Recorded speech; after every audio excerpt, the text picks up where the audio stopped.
அண்மை செய்தியாக பார்த்து வருகிறோம்.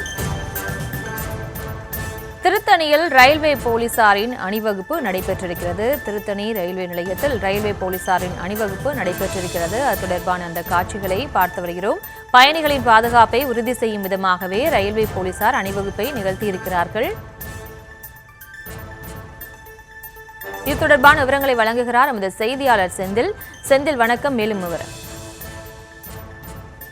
வணக்கம். திருவள்ளூர் மாவட்டம் திருத்தணி ரயில் நிலையத்திலிருந்து சென்னை, திருப்பதி, அரக்கோணம், பாண்டிச்சேரி உள்ளிட்ட பகுதிகளுக்கு தினமும் 10,000க்கும் மேற்பட்டோர் ரயில் பயணிகள் பயணம் செய்து வருகின்றனர். இந்த நிலையில் கடந்த சில தினங்களுக்கு முன்பு ரயிலில் 4 சிறுவர்கள் வடமாநில வாலிபரை ஒருவரை கழுத்தில் கத்தியை வைத்து ரீல்ஸ் செய்து பின்னர் அவரை கொடூரமாக வெட்டிய சம்பவம் நாடு முழுவதும் பெரும் பரபரப்பை ஏற்படுத்தியது. அதேபோல் மீண்டும் 1வது நடைமேடையில் 2 வாலிபர்கள் ஒரு ரயில் பயணியை அடிக்கும் காட்சி பெரும் பரபரப்பை ஏற்படுத்தியிருக்கும் நிலையில் ரயில் பயணிகள் பாதுகாப்பு உறுதிப்படுத்தும் விதமாக தெற்கு ரயில்வே டிஐஜி இப்ராஹிம் ஹாரிஃப் தலைமையில் 40க்கும் மேற்பட்ட ரயில்வே போலீசார் துப்பாக்கி ஏந்திய பலத்த போலீஸ் பாதுகாப்புடன் நடைமேடையில் அணிவகுப்பு நடைபெற்றது. அதேபோல் குடியிருப்பு பகுதியிலும் அணிவகுப்பு நடைபெற்றது.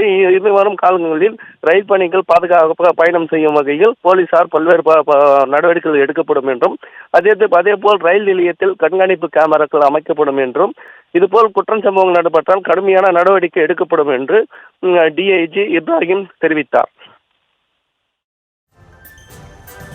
விவரங்களுக்கு நன்றி செந்தில்.